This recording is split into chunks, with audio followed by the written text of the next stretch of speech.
Hola, buenas tardes, ¿cómo están? ¿Bien? Bien. Hoy día vamos a ver temas relacionados con asesoría legal. ¿Ok? Como todos saben, esta es una parte fundamental dentro del conocimiento a los emprendedores, porque en el fondo, en la medida que empezamos a crear nuestra empresa y comenzamos a avanzar, claramente nos vamos dando cuenta que nos encontramos primero que tenemos que crear nuestra sociedad. Segundo, si tenemos algo innovador o algo que en el fondo tiene cierto nivel de invención, podemos patentar. Y por otro lado, una vez que comenzamos a comercializar, empiezan a aparecer los contratos, comienzan a aparecer un montón de temas legales asociados y por lo tanto el tema legal es tremendamente importante y es fundamental. Antes de presentar a nuestros primeros invitados, les quiero recordar que hay un concurso que está organizando Createc, ¿ya? Que es un sorteo en el cual ustedes tienen que dejar su tarjeta de presentación a la entrada y el 7 de diciembre podrán obtener un premio sorpresa. Les paso el aviso. Bien, dejo con ustedes entonces a los señores Manuel José Montes. Manuel José Montes, ¿quién está? Presenta adelante. Y Domingo Izaguirre. ¿Ok? Ellos van a hablar de formación legal de una empresa, sociedades y empresas y derecho laboral. Son de la organización GMOE. ¿Ok? Los dejo con ustedes entonces. Bueno, muy buenas tardes. La idea, tal como aquí se presentó, es abarcar al menos, porque no contamos con mucho tiempo, el tema de la organización legal de la empresa, que para un empresario y para la organización de un negocio, la verdad que es, yo diría, la primera cosa que uno tiene que saber y entender. A eso nos vamos a abocar y la idea es que a medida que ustedes vayan teniendo alguna duda, la vayan preguntando al tiro, porque si no ocurre que después van quedando las preguntas, se van quedando ustedes con las dudas.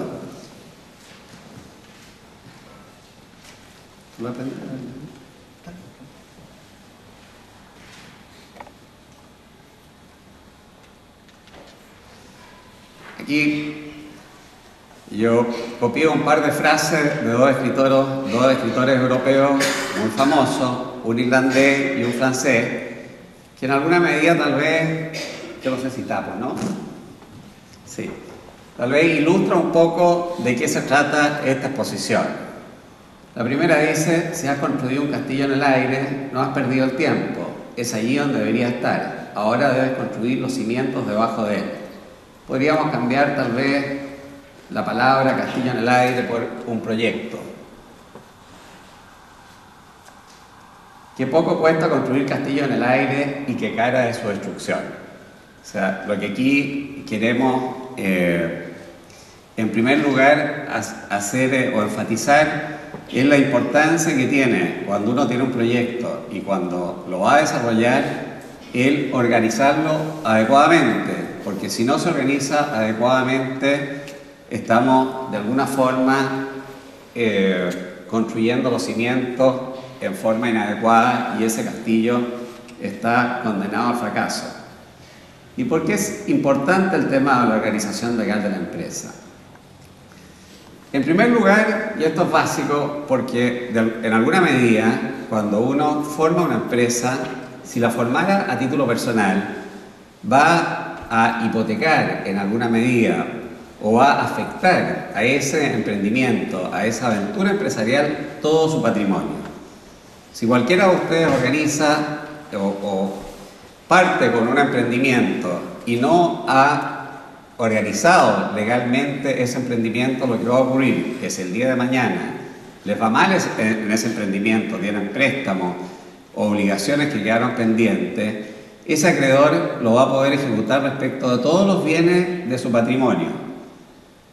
Si pensamos de que normalmente el primer emprendimiento en un gran porcentaje fracasa y eso me ve obligado a mí a tener que responder con el resto de los bienes de mi patrimonio, seguramente me va a dejar lo suficientemente desmotivado y peleaba con mi familia, con mi señora, en fin, con mis hijos, con quien sea, como para que yo pueda el día de mañana realizar un segundo emprendimiento. Entonces, lo primero que yo tengo que hacer es separar de mi patrimonio aquellos bienes que yo, o aquel dinero, o lo que sea, que yo voy a asignarle a esa empresa del resto de mi patrimonio. Y para eso, ¿qué es lo que yo tengo que hacer? Es crear una persona jurídica distinta. Las personas que la ley la define como los sujetos de derechos y obligaciones, pueden ser naturales o jurídicas. Si yo formo una persona jurídica distinta y le asigno un patrimonio y esa persona jurídica actúa dentro del marco de su competencia, vale decir, del objeto para el cual yo la formé, esa sociedad va a ser la responsable de responder con ese patrimonio al que yo le asigné y me va a dejar a mí libre el resto de mi patrimonio. Por lo tanto, la primera regla que hay que tener presente es formar una persona jurídica diferente de la persona natural. Y cada persona natural puede formar cuantas personas jurídicas distintas quiera, cosa que cumpla con las formalidades legales, y de esa forma va a formar una persona jurídica, le va a asignar un patrimonio, va a quedar afectado ese patrimonio y a salvaguarda el resto del patrimonio personal. Lo importante, y es lo que vamos a ver a continuación, es dentro de las múltiples o de las varias posibilidades que la ley establece, cuál es la persona jurídica que a mí me conviene formar, porque hay alternativas diferentes. Y eso significa entonces estructurar esa actividad empresarial con relación a los socios y terceros, a la administración que yo quiero darle, al nombre que quiero darle. También es importante la forma de esa persona jurídica con respecto a qué va a ocurrir una vez que el fundador fallezca. Si alcanzamos, vamos a ver algo del tema tributario, pero muy probablemente no alcancemos, así que desde ya les digo que entre las distintas personas jurídicas el tema tributario es muy similar. O sea, esa persona jurídica va a tributar con impuestos de primera categoría, por regla general, si es que lleva contabilidad completa. Hay algunos casos de renta presunta, pero la regla general es que se tributa de acuerdo a la renta efectiva, ¿no es cierto? Va a tributar con una tasa del 20%, que es la tasa que está hoy día aplicable. Se supone que el próximo año baja un punto y medio, una cosa así, y llega al 17% en un par de años más. Cuestión que está, como todos ustedes saben, hoy día bastante controvertida. Y cómo yo incorporo terceros al negocio. Esto también es una cosa importante porque muchas veces el fundador o el dueño de la idea o la persona que va a ejecutar ese negocio no cuenta con el patrimonio, con el capital necesario para realizarlo. Eso también es importante, bueno, de qué forma o qué estructura jurídica es la que a mí me permite una mayor flexibilidad en la incorporación de terceros a ese negocio.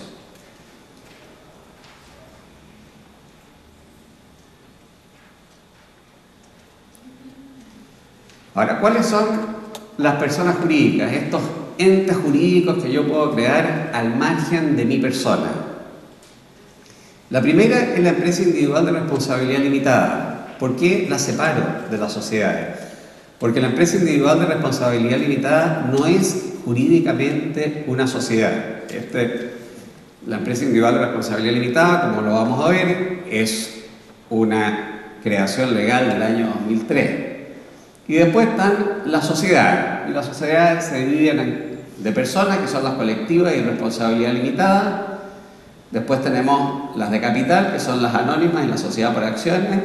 Y después tenemos la sociedad en comandita, que esa ni la vamos a ver porque es una sociedad que raramente se usa y que, por cierto, para partir un emprendimiento es la menos adecuada de todas.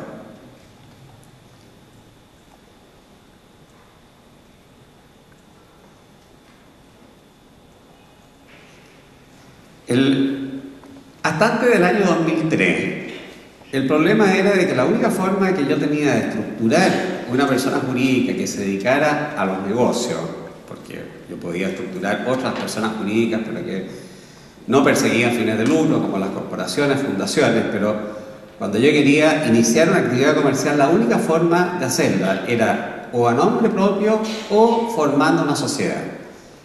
Pero ¿qué ocurría? Que muchas veces el emprendedor era uno solo y la sociedad requiere al menos de 2 socios. La sociedad la define la ley como un contrato entre 2 o más personas que ponen algo en común para repartirse entre sí sus beneficios. Entonces, la misma ley me limitaba y me decía, este es un contrato en que tiene que ser al menos 2 personas y yo no quiero incorporar a otra persona a mi negocio porque es mi negocio y quiero yo manejarlo. Entonces, ¿qué es lo que terminaba ocurriendo? Es que esa persona le pedía a su señora o le pedía, qué sé yo, a un amigo que participara en esa sociedad con un 1% sin ninguna capacidad de administrar esa sociedad. Pero igual me involucraba con un tercero que no tenía tenía que estar pidiendo un favor, y me involucraba con un tercero que no tenía ninguna responsabilidad respecto a la sociedad. Y eso fue una cosa que se discutió en este país durante 50 años. ¿Por qué no se puede crear una persona jurídica formada por una sola persona? Que era lo lógico. Y la ley, recién en el año 2003, crea la primera persona jurídica que puede ser formada por una sola persona. Entonces yo diría, una ventaja de la ley, que a propósito de, yo soy medio disléxico, así que es 19.857, para que estén tomando apuntes, no 587. La primera ventaja que tiene, yo diría, esta sociedad es que puede ser formada por, esta empresa individual es que es formada por una sola persona. Yo la puedo transformar, esa es una cosa muy importante, yo puedo formar cualquier persona jurídica y después la puedo transformar. Esta empresa individual la puedo transformar, para eso voy a necesitar otro socio, en una sociedad de responsabilidad limitada, o en una empresa individual, o en una empresa, o una sociedad por acción, o una sociedad anónima. Todo es en derecho transformable, pero puede partir con cualquier emprendimiento como empresa individual de responsabilidad limitada, ¿no es cierto? ¿Y en qué consiste eso? En que la persona física se dicta un estatuto por escritura pública, un extracto de esa escritura pública la inscribe y publica, la inscribe en el registro de comercio, en el domicilio, y la publica en el diario oficial dentro del plazo de 60 días, cumpliendo ciertos requisitos que son los que la ley exige que tengan que tener esos estatutos, y con eso yo ya formé una persona jurídica distinta que esta empresa individual de responsabilidad limitada, a la cual yo le asigné un patrimonio, y ese es el único patrimonio al cual los terceros pueden echarle mano si el día de mañana en ese negocio yo no soy exitoso. Aquí, esta es una cosa importante también que dice en relación con la empresa individual y también dice con las sociedades. Muchas veces la pregunta que se hace, bueno, yo tengo necesariamente que formar esta sociedad aportándole plata. Eso no es así. Yo no tengo ninguna necesidad de aportar necesariamente plata a la sociedad. Cualquier bien que sea valorizable en dinero puede ser aportado. Yo puedo aportar una marca, puedo aportar el arriendo de un inmueble, puedo aportar otros activos, puedo aportar un vehículo, puedo aportar mercadería. Cualquier bien que tenga una apreciación en dinero sirve para formar una sociedad. No necesariamente dinero, a pesar de que evidentemente todas las sociedades necesitan para partir algún porcentaje, ¿no es cierto?, de dinero. Pero eso es por una necesidad práctica, pero la ley no exige ni que se aporte dentro de cierto plazo, salvo en el caso de la sociedad anónima y en el silencio de los estatutos de la sociedad por acciones, ni que sea en dinero. Eso es una cosa importante. Tal como yo les decía, para formar una empresa individual de responsabilidad limitada, yo dicto un estatuto, ¿no es cierto?, lo hago por escritura pública y tengo que ponerle un nombre, como las cosas más importantes para que ustedes se queden con una noción de qué es lo que es. El nombre va a ser el nombre del fundador, del empresario que está detrás de esta empresa individual de responsabilidad limitada, más una relación al giro social. Lo otro que tiene que tener un capital propio, bueno, todas las sociedades, perdón, todas las personas jurídicas tienen que tener un capital, ¿no es cierto? La sociedad y la empresa individual tienen que tener un capital. Y lo otro que tiene que tener un objeto. Y aquí yo me voy a detener un poco porque muchas veces se incurre en el error de incorporarle a estos estatutos de la empresa individual un objeto que es amplio. Y aquí la ley es muy estricta y dice que el objeto tiene que estar claramente especificado. ¿Y eso por qué? Yo hago esa pregunta. ¿Por qué piensan ustedes que la ley en este caso es tan exigente en eso, que usted le ponga un objeto muy específico? La razón es porque para el tercero que está tratando con esa empresa individual de responsabilidad limitada, que debe detrás de esa empresa individual a una persona física, muchas veces puede incurrir en el error de pensar de que esa persona física está comprometiendo todo su patrimonio en la obligación que está contrayendo. Entonces, para mí es muy distinto, ¿no es cierto?, el encontrarme en la segunda situación que en la primera. Porque yo puedo conocer a esa persona, saber que tiene un campo, saber que tiene una casa en la playa, ¿no es cierto?, y que tiene ciertos activos financieros. Y por lo tanto yo, confiando en eso, le facilito, le presto plata o en fin le vendo mercadería o cualquiera sea el vínculo contractual que yo contraiga con esa empresa individual, sin saber de que hay un patrimonio que puede ser pequeño, ¿no es cierto?, asignado a ese emprendimiento. Por lo tanto, aquí en lo que uno tiene que tener cuidado cuando forma una empresa individual de responsabilidad limitada, que es un vehículo bastante apropiado para un empresario que quiera actuar al menos en su inicio solo, que se asesore bien al dictar los estatutos de la empresa individual, porque puede ser de que por hacerlos incorrectos no esté formando una empresa individual de responsabilidad limitada que el día de mañana no cumpla su objetivo de limitar las obligaciones al patrimonio. Esta es la única persona jurídica, ¿no es cierto?, que sirve para actuar en la vida de los negocios, que no es una sociedad. Aquí también, bueno, esto es lo que estamos hablando, que da lugar a la existencia de una persona jurídica distinta al empresario. Aquí la ley, lo único que uno puede pensar es, bueno, ¿qué pasa cuando se muere ese empresario? ¿Qué ocurre si ese empresario se muere? Si se muere un socio en una sociedad, normalmente la sociedad continúa, ¿no es cierto?, porque tiene una vida jurídica propia, pero aquí la persona que está detrás es ese empresario. Bueno, aquí la ley permite dar... ¿Me oyen o no? Ahí sí. Dar el plazo de 1 año para que los herederos, ¿no es cierto?, regularicen esa situación. Y por lo tanto, esa persona jurídica durante ese plazo de 1 año va a conservar su personalidad jurídica. Si los herederos no han resuelto la situación y lo han transformado en una sociedad, bueno, va a entrar en disolución y en proceso de liquidación.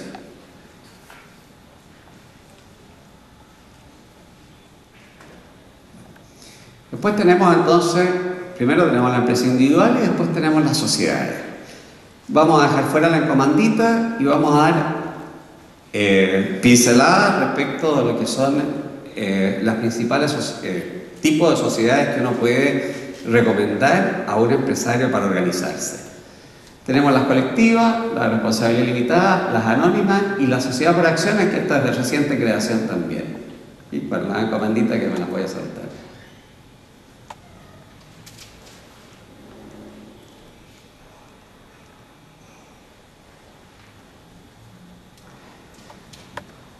No me voy a centrar en dar mayores explicaciones teóricas de en qué consiste una sociedad en particular. Solamente decir que la sociedad de responsabilidad limitada es una sociedad de personas. ¿Qué significa que es una sociedad de personas? Que las personas son fundamentales.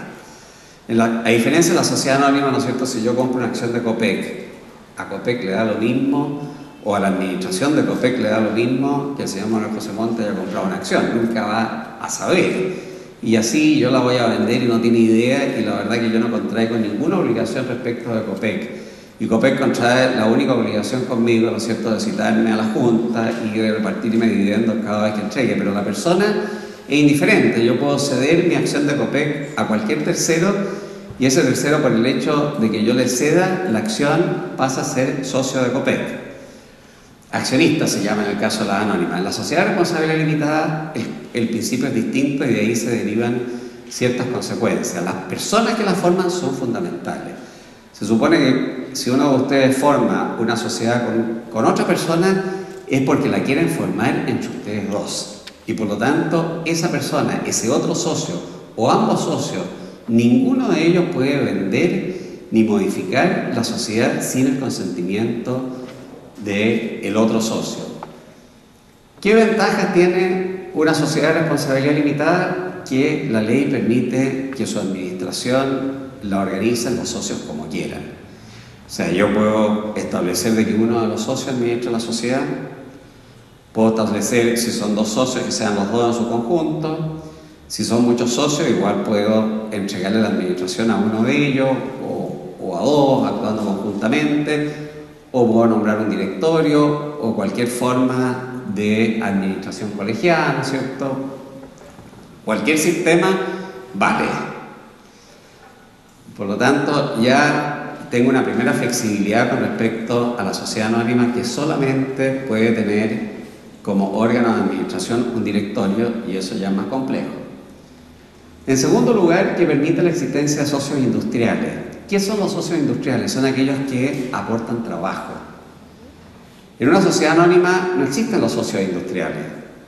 ¿Por qué? Porque la obligación que tiene el socio de una sociedad anónima es enterar el capital correspondiente a la acción que suscribió.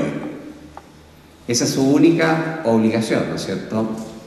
En cambio, acá es importante la persona del socio, por lo tanto, perfectamente el socio, y puede ser que un socio sea importante para esa sociedad por el know-how que tiene. Y por lo tanto, yo a ese socio, ¿no es cierto?, le voy a dar una participación en la sociedad y lo voy a hacer socio, pero eso va a obligar solamente a aportar su trabajo personal y va a tener un derecho a la participación de utilidades que los socios establezcan en los estatutos. Por supuesto que aquí todas estas cosas tienen consecuencias, lo estamos viendo muy por encima. El socio supone entonces que contrae un compromiso serio con la sociedad y no puede, ¿no es cierto?, ejercer el mismo ramo de la industria en otra sociedad. Tiene que responder, ¿no es cierto?, aportando ese trabajo. Otra ventaja que tiene la sociedad de responsabilidad limitada, aquí cuando yo hablo de ventaja siempre la estoy comparando con la sociedad anónima, que digamos que es la otra forma jurídica, a pesar de que después vamos a ver aquella que yo más recomiendo, que es la sociedad por acciones, que es la distinta distribución de los derechos sociales. ¿Qué significa eso? De que una persona puede aportar 10 y puede recibir 50 de participación. Y la otra puede aportar 90 y puede recibir, digamos, cuando se repartan las utilidades, un 50%. De modo tal de que eso, el Servicio de Impuestos Internos no tiene cómo intervenir. Porque uno podría decir, bueno, estoy aportando 10, pero estoy recibiendo más de lo que yo estoy aportando. Pero sin embargo, eso está así legalmente permitido. Y eso puede ser una ventaja muchas veces cuando yo quiero incorporar un hijo, por ejemplo, a una sociedad, ¿no es cierto? Y el hijo no tiene cómo justificar ingresos. Bueno, justificará ingresos como para hacerse socio en el 10% del capital, pero sin embargo, si mi idea es ir distribuyendo los beneficios de esta actividad empresarial con mis hijos, le voy asignando participaciones mayores. O lo mismo ocurre con el socio industrial. Con el socio industrial resulta ser que es re importante porque su know-how para llevar adelante este negocio es importante. Bueno, le asigno una participación en las utilidades importante. Después, otros ventajas que son invariables, los derechos sociales. Esto es una cosa que se discute en derecho, pero que es así. ¿Y por qué es esto? Porque en la sociedad de personas son importantes los socios. A mí no me pueden cambiar un socio. Si yo estoy celebrando el contrato con cualquiera de ustedes, es por las especiales condiciones que esa persona tiene respecto de la sociedad la afección, ¿no es cierto?, que tenga respecto de mi proyecto y de mi persona. Por lo tanto, la ley impide que se embarguen los derechos sociales si ese embargo tiene por objeto después sacarlos a remate. El embargo es una etapa dentro de un proceso ejecutivo, ¿no es cierto?, que tiene por finalidad última el rematar el bien embargado, que es un derecho que tiene un acreedor en contra de un deudor. Si eso fuera embargable y fuera posible sacarlo a remate, resulta ser que ese socio podría estar, de repente, se podría encontrar de socio, digamos, con una persona que no conoce. Y yo quiero, precisamente lo que quiero asegurar es que yo formé una sociedad con estas 2 o 3 personas y que estas personas no van a cambiar, por lo menos no sin mi autorización, y no van a dejar de repente enredados, ¿no es cierto?, en una sociedad con un tercero desconocido, que a lo mejor es una persona que se dedica a la misma industria y que lo único que quiere es sacar conocimiento de la empresa. Después, la prohibición que tienen los socios de ejercer el mismo ramo de la industria, eso es importante. Cuando yo quiero formar una sociedad, para mí es importante que el otro socio no se dedique a hacer lo mismo con un tercero o a hacer lo mismo solo, porque lo que estamos haciendo es desarrollar una idea, es desarrollar un proyecto. Por lo tanto, estamos adquiriendo ciertos conocimientos, estamos adquiriendo ciertos activos como clientela, en fin, una serie de cosas que si un socio pudiera traspasarla a un tercero formando una sociedad con él o participando solo en una empresa, la verdad que causaría bastante daño a la sociedad que yo formé con él. Y también lo podemos poner como una ventaja, a pesar de que podamos ver que una ventaja es el hecho de que nadie puede ceder los derechos sociales sin la autorización del otro socio. Y eso es precisamente por lo que se llama, aquí los abogados usamos mucho el latinazgo, es lo que se llama el affectio societatis, que entre todos los socios tiene que haber una unión, digamos, una afección tal de que ninguno puede actuar separadamente y por lo tanto vender sus derechos sin la autorización del resto de los socios. Y esa autorización tiene que ser expresa.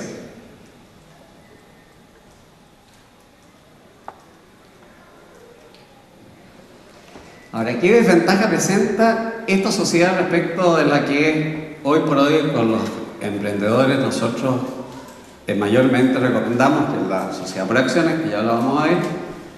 Es que cualquier modificación de estatutos requiere la unanimidad de los socios. Eso es una cosa que ustedes cuando forman una sociedad, algunos ya pueden haberla formado, pero tengan siempre presente: yo nunca voy a poder modificar esta sociedad si la otra persona no está de acuerdo. O sea, si el día de mañana yo veo que esta sociedad requiere más capital porque tiene un negocio interesante, pero para eso requiere de más capital, y el otro socio no quiere, me va a dejar a mí absolutamente chantado en la idea. Pues yo tengo que ampliar el objeto porque resulta ser ahora de que estrecho yo el objeto. O sea, yo estoy, no sé, fabricando determinados productos, pero hay que complementarlo con otras líneas de producto y por lo tanto yo quiero ese objeto ampliarlo. Si el otro socio no está de acuerdo en ampliarlo, yo no voy a poder ampliar el objeto de la sociedad. Entonces, de repente, si yo llegara a pelear con el otro socio, la verdad que queda una situación muy, muy complicada. Y esto aunque yo tenga la administración de la sociedad. Eso es importante tenerlo presente, de que cuando uno forma una sociedad de responsabilidad limitada, y lo digo porque es la sociedad que más se forma, yo no voy a poder hacer nada importante sin el consentimiento expreso del otro socio. Y eso puede ser el día de mañana una cortapisa grande en la vida de esa sociedad. 3 minutos. Pero no alcanzaba nada. Entonces, y lo otro está para traer socios inversionistas, porque los socios inversionistas lo que quieren es recuperar su capital, pero tener cierta movilidad. Nos vamos a ir entonces al tiro. La verdad que el tiempo es bien corto. Me voy a saltar la sociedad anónima y nos vamos a ir al tiro a la sociedad por acciones. Esto es un poco más engorroso, así que no la...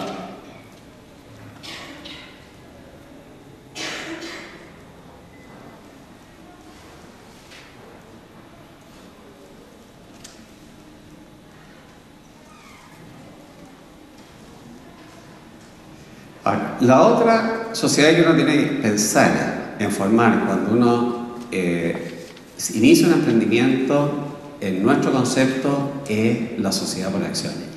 Esta es una sociedad relativamente nueva, es por ahí por el año 2006-2007.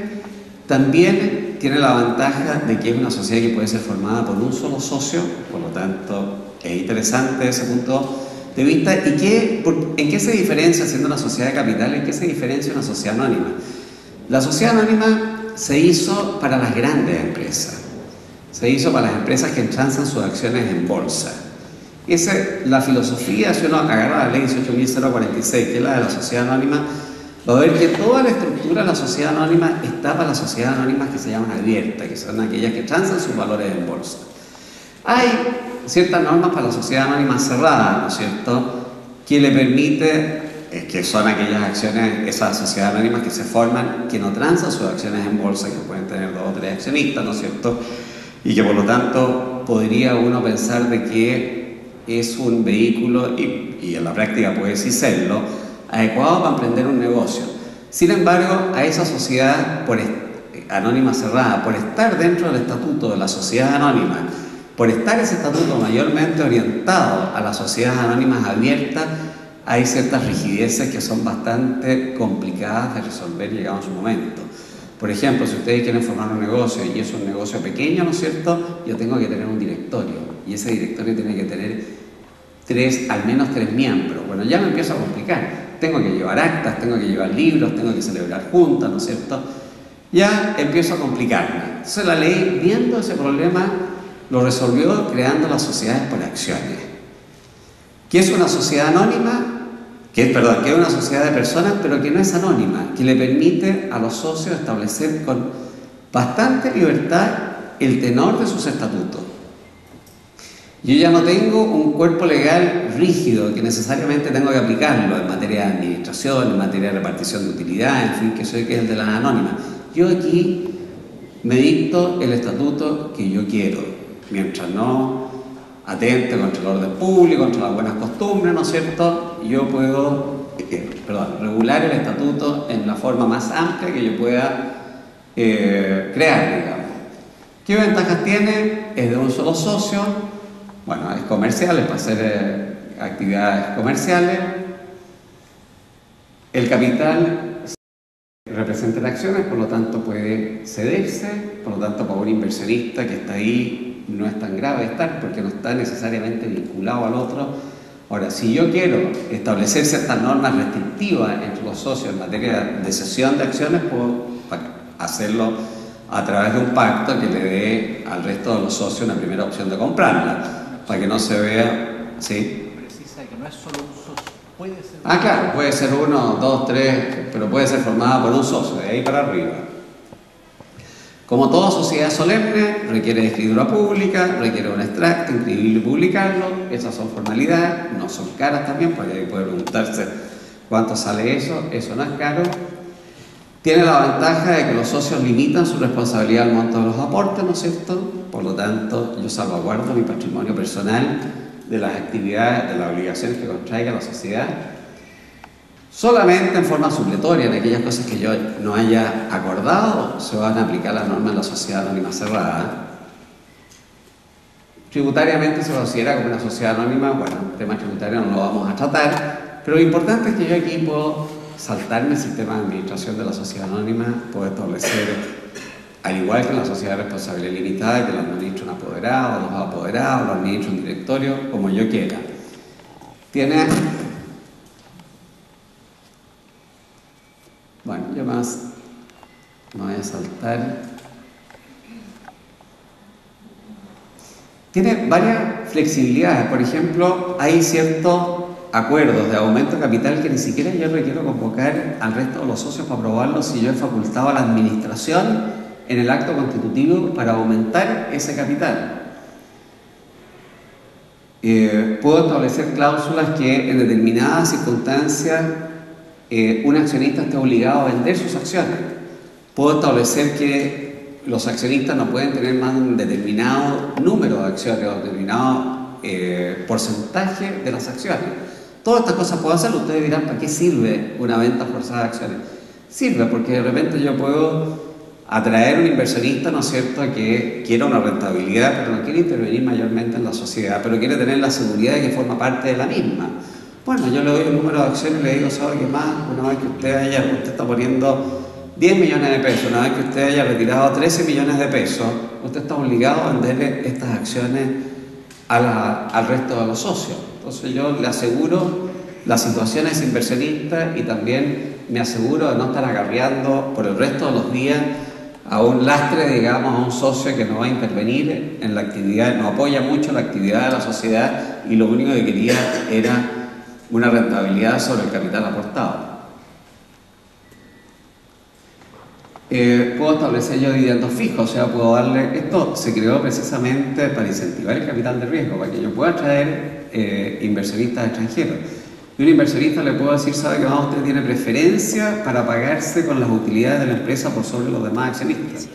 O yo le aseguro a usted un determinado dividendo en relación al capital que usted invirtió. Ahora, siempre la sociedad va a tener que tener utilidades, porque si no, no voy a poder nunca entregar un dividendo. ¿Qué desventajas tiene? Que yo tengo que tener mucho cuidado en la dictación, la aprobación de los estatutos que yo me dé. ¿Por qué? Porque tiene menos regulación legal que una sociedad anónima o una sociedad de responsabilidad limitada, precisamente porque quiere darle esa iniciativa a los socios. No se puede evitar la incorporación de terceros porque siempre hay una sociedad de capital, ¿no es cierto?, cuyo capital está dividido en acciones. Yo nunca voy a poder impedir en lo absoluto que esa persona venda sus acciones, pero sí le puedo poner muchas trabas para que no lo haga. O para que cuando quiera hacerlo, ¿no es cierto?, tenga que darle primera preferencia al resto de los socios. Y, bueno, y que los socios pueden ejercer el mismo giro, pero también yo eso lo puedo en los mismos estatutos limitarlo. ¿Cómo andamos de tiempo? ¿Podemos seguir? Ya. Quiero ver... Bueno, y hay dos cosas que quiero...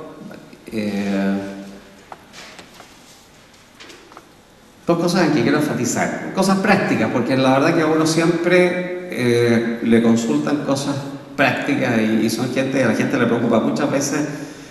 La pregunta es, ¿se puede formar una sociedad entre marido y mujer? Es una sociedad muy recurrente.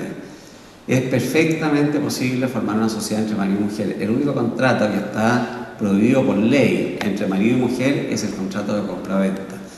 Todos los demás contratos son válidos entre marido y mujer. Y el contrato de compraventa está prohibido entre marido y mujer. ¿Por qué piensan ustedes que podría estar prohibido? ¿Tienen alguna idea alguno de por qué la ley podría haber tenido una especial preocupación respecto al contrato de compraventa? Exacto, porque si el marido contrae deuda y está separado de bienes con la señora, bueno, podría venderle sus activos, ¿no es cierto?, a la señora y con eso deja al deudor complicado. Entonces, para evitar, y qué más rápido que hacer un contrato entre marido y mujer, porque buscarme un tercero, ¿no es cierto?, es más peligroso y es más complicado. Todo lo demás puede hacerse, lo único que sí hay que tener cuidado cuando hay sociedad conyugal, que la mujer pueda justificar que tiene bienes propios, para que no sea el mismo patrimonio que esté formando la sociedad, porque si no podría ser, salvo que sea una sociedad por acciones, pero en definitiva terminaría siendo el socio el que administra la sociedad conyugal, sería uno socio que sería el marido. Por lo tanto, la regla general es que sí se puede, si hay sociedad conyugal, preocuparse que la mujer pueda justificar el aporte que está haciendo. Todas las sociedades son objetos de que yo haga un pacto paralelo, un pacto entre socios, digamos, pero mucho más frecuente en las sociedades de capital. Esto cuando ustedes forman una sociedad por acciones, si es que el día de mañana están en esa situación y el abogado que los asesora les recomienda formar una sociedad por acciones, que es lo que yo haría en caso de cualquier emprendimiento, tiene que preocuparse de hacer un pacto y regular ciertas cosas en forma paralela, porque es conveniente, digamos, precaver las diferencias que entre los accionistas puedan presentarse. ¿Qué materias son frecuentes entre los pactos? Y estos son instrumentos que cada día son más usados. Por ejemplo, el tema de la cesión de acciones. Lo lógico es que si yo formo una sociedad con un tercero, ¿no es cierto?, y ese tercero quiere salirse, bueno, él tiene derecho, porque si no estaríamos formando una sociedad de personas y no una sociedad por acciones, pero, o no una sociedad de capital. Pero yo creo que también es lógico de que yo establezca ciertas normas que me den a mí, en igualdad de condiciones con un tercero, la primera opción de comprarla. ¿No es cierto? Si son 3 socios, bueno, que los otros 2 tengan una proporción el derecho a comprar esas acciones. Una cosa que es muy frecuente, digamos, y es bueno establecer son mecanismos para resolver diferencias. Que para no ir a los tribunales de justicia cada vez que hay una diferencia entre los socios, porque ir a los tribunales de justicia significa inmediatamente el quiebre de la sociedad, o por lo menos la paralización de esa sociedad. Y en la práctica, de repente, cuando hay diferencia entre los socios, entre los accionistas, se producen dificultades, digamos, que paralizan a la sociedad. Bueno, establecer desde ya la persona a un tercero, por ejemplo, una persona criteriosa que los socios tengan confianza en ella para decirle, mire, en caso de que tenga una controversia no va a llegar a un tribunal de justicia, usted nos va a resolver esa controversia y usted va a tener facultades para dirimir ese caso y vamos a continuar y todos vamos a respetar la voluntad de ese tercero. En la sociedad anónima es frecuente, por ejemplo, la elección de directores.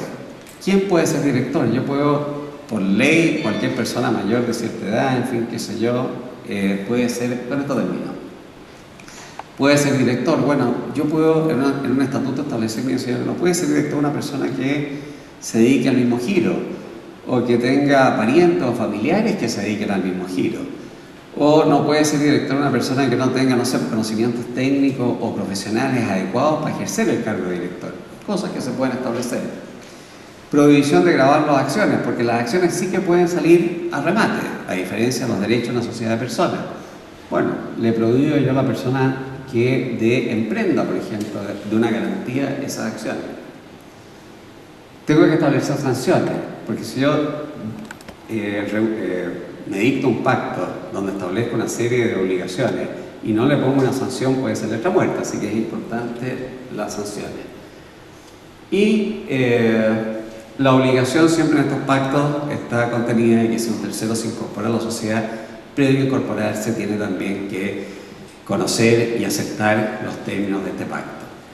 Hay muchas cosas más que se podrían decir, la verdad, pero con esto yo creo que uno da una pincelada que espero que a usted le haya servido cuando se encuentre en la situación, si es que no lo han hecho ya, de tener que estructurar legalmente el emprendimiento que tengan en mente. Eso es todo, muchas gracias.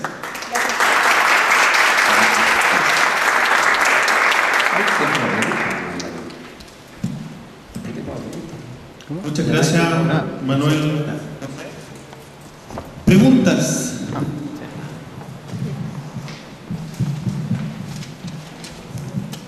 Hola, mi nombre es Jaime Alvear, emprendedor. Hoy día me embalé mucho en la mañana y fui a servicio de impuesto interno a hacer la iniciación de actividades. Me perdí de esto. Pero por lo mismo tengo una pregunta.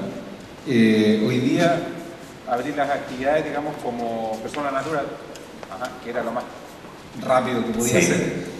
Te quería preguntar cuál es la diferencia entre, desde el punto de vista tributario, pero con una gran pincelada, respecto a una sociedad, queramos decirlo así, de persona natural o de una IRL. Entre una sociedad y una empresa individual de responsabilidad limitada, ¿cierto? No, entre una persona natural y una IRL, ¿cuáles son los alcances tributarios que tiene una con respecto a la otra? A ver, yo creo que tiene una ventaja. Yo creo que siempre que uno forma una estructura jurídica separada de la persona física o de la persona natural, tiene la ventaja de que cuando tú formas un negocio como persona natural, todos los ingresos que obtengas del ejercicio de esa actividad van directamente a tu global complementario. Por lo tanto, si tú tienes otros ingresos o ese emprendimiento te da un ingreso importante, te vas a subir rápidamente de tasa y vas a terminar tributando con un 35% de las utilidades que has obtenido. En cambio, si formas una empresa individual de responsabilidad limitada o formas una sociedad, tú tienes la posibilidad de dejar las utilidades en esa estructura jurídica diferente para reinvertirla, en fin, o para distribuirla otro año en que tenga menos utilidad o que tú realmente la necesites, y con eso la dejas grabada solamente con la primera categoría, que es una tasa menor, hoy día el 20%, por lo que supone, si es que no se aprueba ninguna reforma que aumente el impuesto de categoría, como se está discutiendo, va a bajar hasta el 17%. Y por lo tanto dejas de tributar, difiere ese impuesto por todos los años que tú quieras. No tienes que sumar ninguna utilidad de la sociedad en tu patrimonio personal porque no has materialmente distribuido esa utilidad.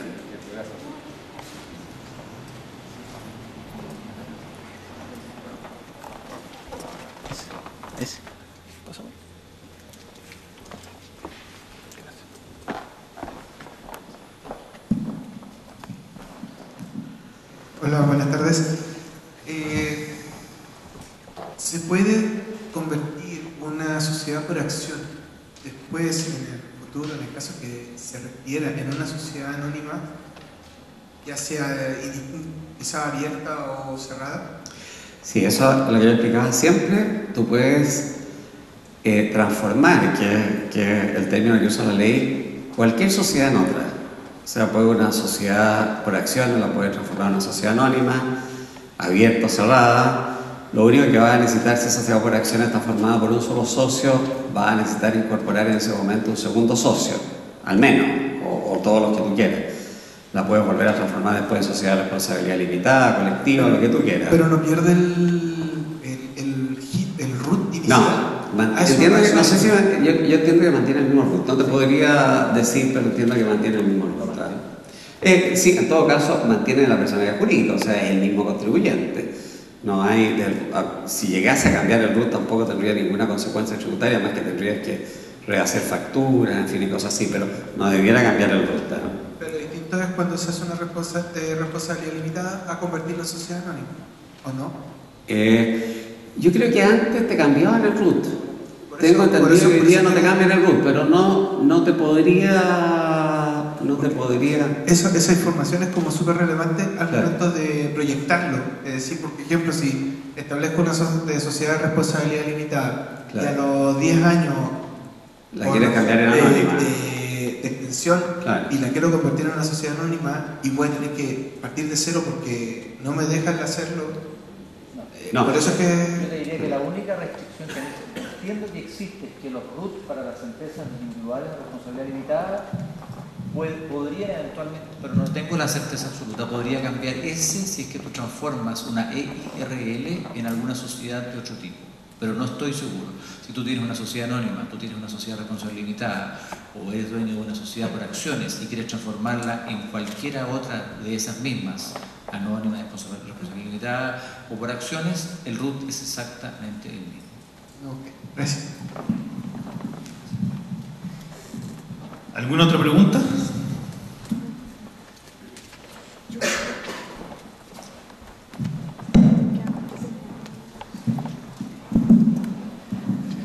Hola, mi nombre es Felipe. Nuestro grupo está participando en la categoría de emprendimientos sociales, entonces nos gustaría conocer un poco cuáles son las personalidades jurídicas para una institución sin fines de lucro. Mira, las normales son tú vas a tener que elegir probablemente entre una corporación y una fundación, que son las dos personas jurídicas por excelencia, digamos, que se dedican a ese tipo de objetos. Porque hay otras personas sin fines de lucro, pero para desarrollar actividades gremiales o sindicales, cosas así, pero cuando tú quieres realizar una labor de la que tú estás diciendo es la fundación o la corporación, que son personas jurídicas que no son sociedades, que dependen de la personalidad jurídica, te la da el Ministerio de Justicia y se someten a unas tramitaciones del Ministerio de Justicia. Que en definitiva el manejo es muy similar. La diferencia de la fundación es que hay un fundador que aporta un patrimonio. Pero es muy similar, si tú ves los estatutos tienen muchas similitudes y después en la forma de actuar, los consejos, en fin, los consejos de administración y todo lo demás son bien similares en su forma de actuar. Pero eso es, tendrías que someter esa... Y hay formularios que tú vas al Ministerio de Justicia, sacas el formulario, te dicen que quieres formar una fundación o una corporación y te dan, te dan todas las instrucciones. Ármate de paciencia, sí, porque es larga la tramitación. Demora por lo menos 6 meses. Por lo menos. ¿Ah? Además, la última aplicación para las fundaciones tiene que dar el visto bueno que es el presidente de la República. Mira. No Claro. es que antes se creaban fundaciones hasta que pasaron varios casos que son de estos malos. Claro, lamentablemente. Y Sí. en el último tiempo se reformuló y se estableció que ahora el visto bueno pasa primero dependiendo al área que se va. Por ejemplo, yo en un momento quería hacer una fundación de discapacidad, se tenía que ir a Senadi. Senadi analizaba la fundación, luego se iba al Consejo de Defensa del Estado, del Consejo de Defensa del Estado pasaba a la aprobación de la Presidencia de la República. Y ahí recién se emitía la fundación. Claro. Mínimo un año. Sí, no, sí, es muy lento. Yo tenía la misma experiencia también en la formación de fundaciones.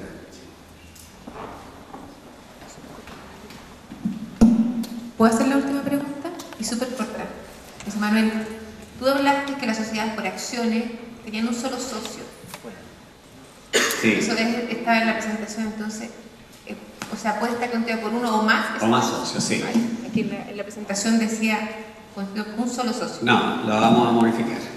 Porque, aclaró al tiro, puede ser formada por un socio, cosa que, tal como yo le decía, el concepto de fundaciones, el concepto, perdón, de sociedad, es un contrato en virtud del cual dos o más personas ponen algo en común para repartirse sus beneficios. Eso está en el Código Civil del año 1850 y fracción, digamos. Y sin haber cambiado ese concepto se crea esta sociedad por acciones que puede formarse por un socio, por dos, por tres, por lo que quieran. No más de 50 porque ahí ya claro. No por complica, porque hay cierto número en que ya sociedad anónima. En el caso de la recomendación, tú en algún momento dijiste que era posible recomendar para los emprendedores, recomendar una IRL para empezar, y también dijiste que era posible hacerlo con esta sociedad por acción.